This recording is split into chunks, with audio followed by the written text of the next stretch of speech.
வாடி வாடி முடியுமா வா உனே தான் தேடிக்கிட்டு இருந்தேன். அவ்வளோ தூரம் நடந்து வந்து ரொம்ப அலுப்பா இருக்கு. ஏதாவது ஜூஸ் போட்டு கொண்டு வாடி போடி. இந்த கொஞ்ச நேரம் உட்காருந்த நான் போய் எடுத்துட்டு வரேன் ஜூஸ் ஏதாவது. இது எதுக்குமா இப்படி வீட்டுக்குள்ள மரத்தை நட்டு வச்சிருக்காளுங்க? பாட்டி இது யார்டி உன்னை இங்க கூப்பிட்டா? இங்க வந்திருக்க? மாதா பாட்டி தான் கூப்பிட்டாங்க, அதான் வந்தேன்.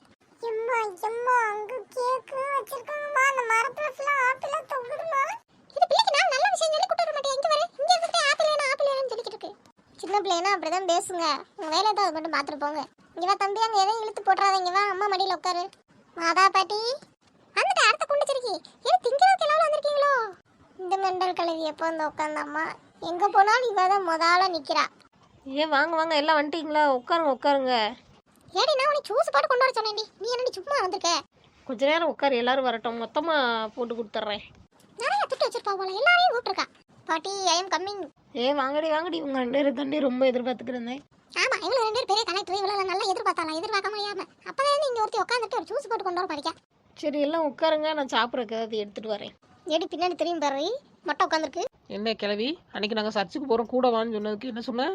நான் கோயில் தவிர வேறு எங்கேயும் போக மாட்டேன்னா. இன்னைக்கு கிறிஸ்மஸ்க்கு முதல்ல அந்த பாட்டி வீட்டில் வந்து உட்காந்துருக்கு. ஏடி நான் சர்ச்சுக்கு போக மாட்டேன்டி, இவன் என் ஃப்ரெண்டு கூப்பிட்டனால இங்க வந்து உட்காந்துருக்கேன். ஆமா சர்ச்சில் அன்னதானம் போட மாட்டாங்களா, அதனால மொட்டை கிளிக்கு போகாது, இல்லைன்னா முதல்ல ஓடி இருக்கும். ஏடி குண்டு எடி பார்த்தா என்னடி சோத்துக்கு சித்தவ மாதிரி இருக்கு. நான் நினைச்சேன்னா 10 வருஷத்துக்கு உட்காந்து சாப்பிடலாண்டி, அவ்வளோ காசு இருக்கு. ஓ அப்போ இவ்வளோ நாள் படுத்துக்கிட்டு சாப்பிட்டிய கிளவி. கேபிள் இருந்தால் கொசு இருந்தாங்க, பக்கத்தில் ஒரு கேக் இருக்குன்னு அவனுக்கு மட்டும் எடுத்து கூட. ஆணும் வாயை திறந்துக்கிட்டே இருக்கான். எடுத்து கொடுக்காது, அவள் பக்காவை ஏதோ பிளான் பண்ணுறான். அவளுக்கு வயிறு பசிச்சிருக்கும், அதனால அவன் மாமானை சொல்லி அப்படியே இந்த கேக்கை திங்கலான்னு நினைக்கான். கேக் இருக்காக்கும் இவ்வளோ நேரம் என் கண்ணில் ஓடல, பட்டன் அப்போ எடுத்துட்டு இருப்பேன். சரி எல்லாம் சாப்பிட்றீங்களா? என்ன நினைச்சுக்கிட்டு நீ அப்போ இருந்து கொண்டு வர கேட்க ஒன்றும் கொண்டு வர மாட்டேங்க.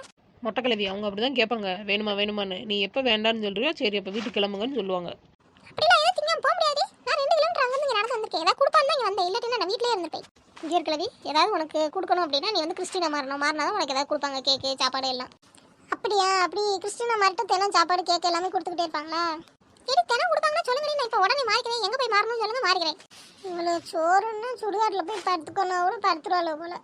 கிளவி நீ கிறிஸ்டினா மாறினாலும் இங்கே வச்சு மாற முடியாது, சர்ச்சுக்கு தான் போகணும். நீ தான் சர்ச்சு பக்கமே போக மாட்டில. ஏடி நான் சும்மா சொன்னேனே, அன்னதானம் கொடுக்குறாங்கன்னா நான் எங்கே வேணா போவேன். நீ நமக்கு மேலே பெரிய இந்த கிளவியார் போகலையே, நம்ம தான் எங்கனாலும் போவோம், இவன் நமக்கு மேலே இருக்கா. சரி ரொம்ப சந்தோஷம், எல்லாம் கிளம்புறீங்களா? ஏடி கடைசி வரைக்கும் ஒரு காப்பி தண்ணி கூட கொடுக்கலடி, போங்க.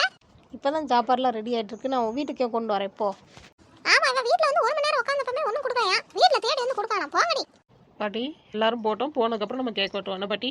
ஏடி அப்போ என்னை மட்டும் அனுப்பிட்டு நீங்கள் எல்லாரும் கேட்க வேண்டி திங்கிறக்கா?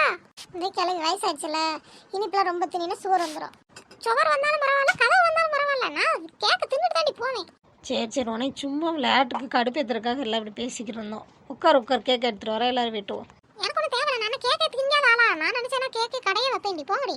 சரி கிளவி, இப்போ நீ கிளம்பலாம். நான் அதுக்கப்புறமா கடை வச்சுக்கிறேன். இப்போ வந்துட்டேன்ல, இப்போ என் முன்னாடி கேக்க வெட்டி கொஞ்சோண்டு கொடுங்க, அப்போ தான் நான் வீட்டுக்கு போவேன். கிளவிக்கு வாய்க்கு ஒன்றும் குறைச்சலே இருக்காது.